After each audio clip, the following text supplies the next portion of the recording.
Quran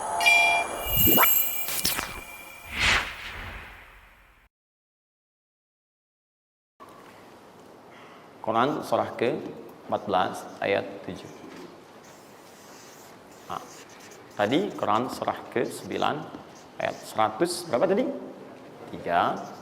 Quran surah 9 ayat berapa tadi? 60. Yang bonusnya jangan lupa masih di dalam kotak. Quran surah kedua ayat 261 sampai pinter. Ya, alhamdulillah. Kotak wajib dihafal.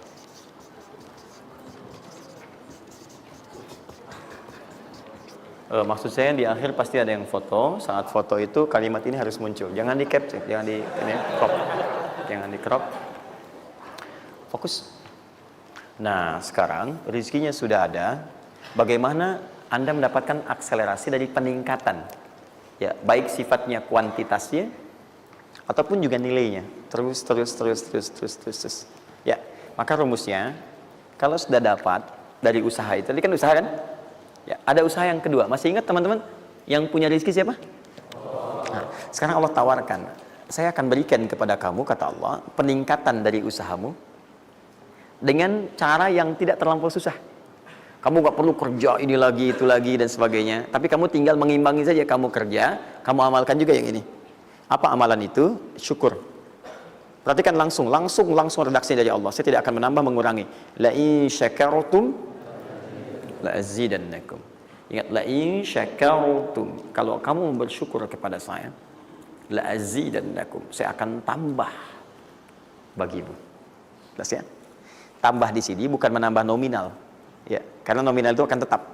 Maksudnya kalau antum 100 miliar aja. Yang ditambahkan itu ada dua. Pertama, penambahan percepatan dan kemudahan dalam mendapatinya. Lebih mudah dari sebelumnya. Yang kedua, penambahan keberkahan di dalamnya. Berkah itu manfaatnya lebih banyak. Yang tadinya 50.000 jadi cepat habis, sekarang tuh banyak manfaatnya. Ya, kepake gitu. Di kalau dulu tuh semua pengen dibeli, dapat 5 juta juga, cuma semua pengen dibeli baju, dibeli gitu kan? Ya ini dibeli, lihat orang beli ini pengen beli itu. Tapi setelah antum kerjakan ini, itu asasnya asas manfaat. Kepake nggak? Manfaat nggak? Kalau manfaat itu saya dapatkan, kalau tidak mungkin hak orang lain yang Allah titipkan lewat saya. Jelas ya? Nah, sekarang lihat. Bagaimana cara bersyukur itu? Cara bersyukur itu ada dua. Ya, saya percepat dan di sini kita berakhir. Saya cuma tinggal punya waktu 2 menit lagi, maka saya percepat kalimat saya. 1. Cara bersyukur itu 1, keluarkan dari harta itu bagian zakatnya kalau sudah memenuhi unsur zakatnya.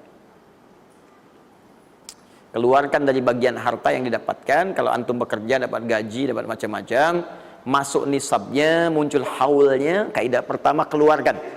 Dah, keluarkan. Tidak usah mikir, nggak usah macam-macam. Dah, 2,5% keluarkan. Itu 2,5% itu paling minimal. Kalau mau 5% keluarkan. Ingat rumusnya, kenapa disebut zakat? Di antara makna zakat itu adalah annama, sesuatu yang berkembang, nambah. Ya. Zakat itu ada at-tahara, ya, an-numu, ya, sesuatu yang berkembang. Di dalam bahasa Arab sekarang investasi disebut dengan annama wal istifmar, sesuatu yang diinvestasikan. Jadi ketika Anda zakat sebenarnya bukan mengurangi harta, menginvestasikan harta untuk ditambah. Minimal 10 kali lipat dari sebelumnya. 10 kali lipat. Jadi kalau Anda misalnya keluar zakat, taruhlah misalnya 25 juta, ya, Anda dapatkan. Terus 2,5%-nya diambil dari situ, berapa? 2,25, ya? 2 juta, 2,5. Anda keluarkan tuh. Maka Anda pada hakikatnya sedang melipat gandakan harta Anda 10 kali lipat dari sebelumnya. Di Anda akan dapat dari 22,5 juta. Bentuknya bisa macam-macam. Ingat, rezeki itu kan bukan hanya uang. Tadi saya katakan. Ya, bisa jadi proyek baru datang nilainya segitu. Bisa jadi apa lagi? Bisa jadi dijaga kesehatan, nggak sakit selama sebulan. Biasanya cek lab ini itu dan sebagainya, ya kan? Kolesterol macam-macam habisnya segitu. Bulan itu nggak ada apa-apa.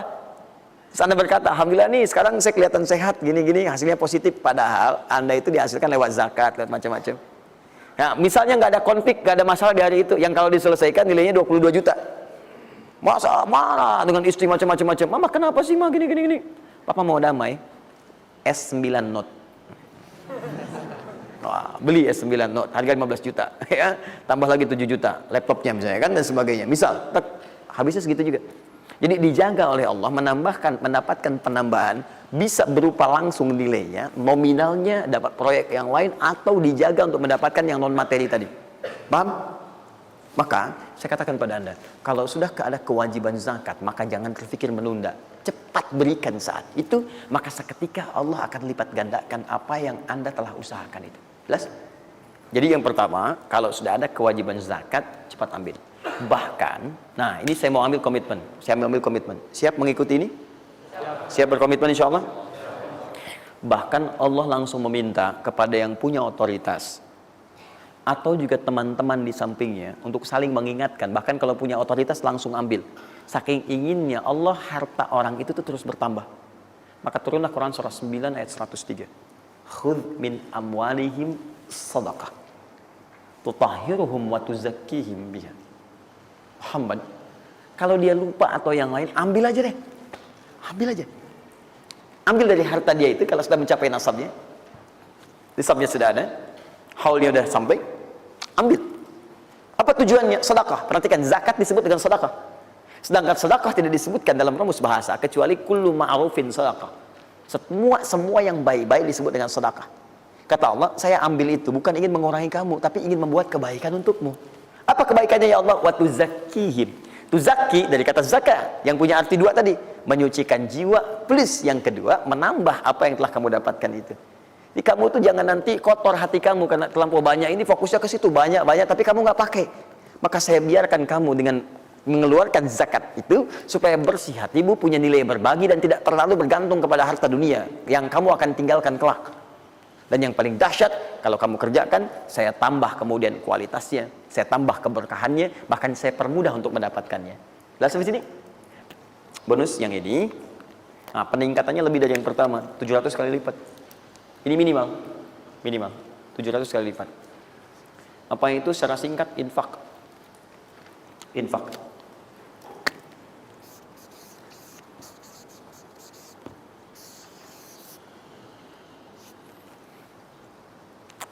Sudah? Mathalul ladzina yunfiquna amwalahum fi sabilillahi kamathali habban ambatat sab'a sanabil fi kulli sunbulatin mi'atu habba wallahu yudha'ifu liman yasha' wallahu wasi'un 'alim. Sampai ke ayat 263 sampai ke qaulun ma'ruf, ya, dan seterusnya. Lihat sini. Allah tawarkan satu amalan yang dengan ini bisa melipat gandakan sampai 700 kali. Ya, ada yang sifatnya pahala, ada yang lain-lain dan sebagainya. Ya, sederhana. Kalau Anda mau infak, mathalul ladzina yunfiquna amwalahum fi sabilillah. Baik, kalau Anda mau infak, yang infak itu bukan infak biasa, tapi infak digunakan untuk fi sabilillah. Fi sabilillah. Ini bukan zakatnya. Kalau zakat jelas sifatnya kewajiban. Zakat itu nggak bisa nawar, harus keluar. Tapi infak tidak. Infak itu dibagi dua, ada yang wajib, ada yang sunnah. Infak di sini bicara yang sunnah. Ya, infak wajib itu infak dari suami kepada istri dan keluarga. Infak, ya, itu infak. Singkatannya nafkah. Nafkah itu infak. Dari mana dalilnya Ustaz? Quran surah keempat ayat 34. Ar-rijalu qawwamuna 'alan nisa bima faddalallahu ba'dahum 'ala ba'din wa bima anfaqu min amwalihim. Ya, suami punya kelebihan dibanding perempuan, diberikan kekuatan oleh Allah untuk berusaha mencari nafkah. Nafkah itu bahasa Qurannya infak. Di antum itu memberi infak pada keluarga wajib. Wajib. Ya, enggak apa-apa ibu berdoa minta yang banyak, Bu. Minta. Suami dimudahkan, itu janji Allah kok. Jangan minta sedikit, Bu, minta yang banyak. Minta yang banyak. Karena antum, teman-teman, mencari 1 juta. Tapi ibu menjadikan 1 juta itu cukup untuk sebulan. Itu nggak mudah. Ya, maka berpartner di situ. Ya, saat suami keluar atau ibu yang berbisnis sekarang dan sebagainya bermohon kepada Allah minta kebaikan. Ya, tapi spesial untuk kepala keluarga, ketika dia mencari nafkah itu Allah berikan nafkah untuk satu keluarganya. Ya, kalau ibu yang punya hobi bisnis dan bukan pencari nafkah, itu yang diberikan cuma rezeki ibu aja di situ. Ya, sepanjang dia bukan pencari nafkah. Tapi kalau pencari nafkah, itu semua rezeki keluarga diberikan di situ. Nah, saya tuliskan dulu supaya fokus ya. Infak ini, kalau Anda mau keluarkan di jalan Allah, maka ada 5 golongan yang utama. 5 golongan. 5 golongan itu, ini masuk ke dalam kotak tadi yang wajib dihafalkan. Tambahan ini. Quran surah kedua, ayat 215. Cepat, waktu saya tinggal 5 menit. Kalau Anda terlampau lambat, saya tidak akan bisa menyampaikan rumus cepat menghafalkan apa yang telah saya wajibkan. Ya, jadi fokus baik-baik. 5 golongan ini Anda nanti lihat Quran surah kedua ayat 215. Yas'alunaka madza yunfiqun qul ma anfaqtum min khair. Kalau punya mau infak, ya, rumus pertama Anda mesti keluarkan yang terbaik. Jadi, yang terbaik, ingat, yang terbaik. Kalau uang sifatnya cari, jangan yang sudah kucel, nggak enak dilihat dan sebagainya. Cari yang paling bagus, yang ini itu yang diberikan. Ya, kalau makanan seimbang. Kalau Anda beli sama-sama anget, jangan yang satu udah dingin, satu ini berikan pada orang, tidak. Kalau pakaian masih layak, bagus, ini berikan. Lihat baik-baik, pada siapa itu disampaikan 5 golongan. Satu, lil walidain, orang tua. Orang tua itu cepat sekali. Anda nggak usah tunggu orang tua nelpon Anda, karena sifat orang tua nggak akan minta. Cuman kadang nanya kabar, apa kabar, gitu kan? Nah, cuma Anda harus paham kondisi seperti itu. Sama seperti Anda, mama tahu makan ya nak ya, lapar ya. Waktu kecil kan begitu. Anda pun mesti bisa baca sinyal orang tua. Kalau udah telepon, nanya kabar tuh, nggak usah ditunggu. Begitu Anda ada kelebihan, langsung berikan. Paham ya? Bahkan jadi wasilah nanti lain waktu kalau sudah waktu luas saya berikan gambaran. Bahkan saat susah pun, saat macam-macam pun, itu ada rumus nanti berikan infak pada orang tua. Maka ketika orang tua mengatakan, ya Allah berkahi anak saya, mudah ya, itu langsung mengguncang arsy. Nanti saya tunjukkan hadis-hadis sahih dalam kajian spesifik nanti ketika kita masuk ke dalam babnya. Di riwayat Al-Bukhari dalam kitabnya Al-Adabul Mufrad. Bagaimana perannya orang tua begitu penting bagi keberkahan dan pencarian usaha kita. Ya. Kemudian wal aqrabin, kerabat terdekat. Kerabat terdekat itu sifatnya ada 2. Bisa kekeluargaan, ya, keluargaan, anak paman, bibi, ya, ponakan, macam-macam dan sebagainya. Ya, kemudian bisa juga tetangga kita nih, yang samping-samping, akrobin, yang paling dekat dengan kita. Mereka itu sangat menentukan. Kalau antum nggak perhatikan, berbahaya juga bagi kehidupan antum. Antum sukses di kantor, tapi nggak perhatian sama tetangga. Begitu ada maling macam-macam, malah didorong tuh sama tetangga. Biarin aja, habisin. Bukan. Memang nggak pernah perhatian sama kita biarin aja gitu kan. Nah itu kan yang repot ya. Wal yatama, anak yatim 3. Yatim itu cepat sekali. Tapi jangan berlebihan. Ya nanti terakhir saya tutup lah. Yatim wal masakin, orang miskin. Wabnis sabil, orang yang kesulitan di jalan. Ya, orang yang kesulitan di jalan. Anak siapapun dia, sepanjang dia sedang kesulitan, sifat orang kesulitan itu kalau dibantu, maka suara dia itu akan langsung memberikan jawaban kepada Anda. Jelas ya? Baik, tahan sini, tahan. Fokus teman-teman. Termasuk Ibnu Sabil di situ nanti, itu ada yang diartikan dengan orang-orang yang semacam belajar. Ya, kalau di luar itu banyak yang kayak ngasih beasiswa ke orang yang belajar, yang sebagainya. Ada yang pengajar, ada yang macam-macam. Itu cepat juga itu. Nah, mempraktikkan kelima itu pakai rumus yang ini yang tadi, yang 261, 263. Lihat ya, lakukan karena Allah, bukan karena yang lain. Paham ya? Dan melakukan karena Allah itu diarahkan untuk mendekatkan diri kepada Allah. Lihat cara infaknya. Misal, antum ingin ngasih misalnya kan? Nih, saya mau ngasih pakaian yang Allah sukai. Kasih baju koko, kasih sarung, ya kan? Misal kalau dia mau sekolah, kasih perlengkapan sekolah, berikan mushaf, berikan mukena, berikan macam-macam, ya, untuk misalnya biaya sekolahnya. Kalau bisa bergantung pada antum, sekolahkan ke tempat yang Allah sukai dan sebagainya. Itu cepat sekali investasinya, dan pahalanya nggak akan berkurang, ngalir terus. Jadi kalau dia baca Quran, antum dapat pahala dan seterusnya. Dan itu sampaikan dengan cara yang bijak. Kalau sudah ngasih, saran saya lupakan. Jangan diungkit-ungkit, lupakan. Makanya bahasa Qurannya qaulun ma'rufun wa maghfiratun khairum min shadaqatin yatba'uha adza. Kata-kata yang baik, ya, dan maghfirah, permohonan ampun, maaf. Ya, kalau nggak bisa ngasih, minta maaf, langsung kemudian lupakan. Jangan diungkit-ungkit, jangan macam-macam, supaya tidak hilang pahalanya. Begitu sudah itu dilakukan, itu lebih bagus. Bahkan saat antum nggak punya pun, berkata baik lebih bagus daripada ngasih, tapi seringkali diungkit-ungkit atau dengan kalimat yang tidak menyenangkan. Dikasih, gitu kan? Aduh, Mas, terima kasih ya sudah dibantu, gini-gini. Nggak apa-apa. Itu kan rezeki cuma titipan dari Allah. Hak ibu juga, hak kita bersama. Ibu kan miskin, misalnya. Itu paling nggak enak. Ya. Dah cukup, saya tutup. Ini yang saya mohon maaf ya, mungkin teman-teman yang lain punya kebiasaan. Saya tuh kalau ada ulama atau yang lain baik, saya contohkan dari sana. Tapi kalau nggak ada, atau ada pengalaman kita yang baik, yang kira-kira tidak menghadirkan perasaan yang berlebihan, saya bagi, mungkin antum bisa ikuti. Nah, saya coba membiasakan yang orang-orang dulu biasakan, guru-guru saya biasakan, dan itu pengaruhnya sangat dahsyat. Kalau antum mau lebih cepat lagi, biasakan begini.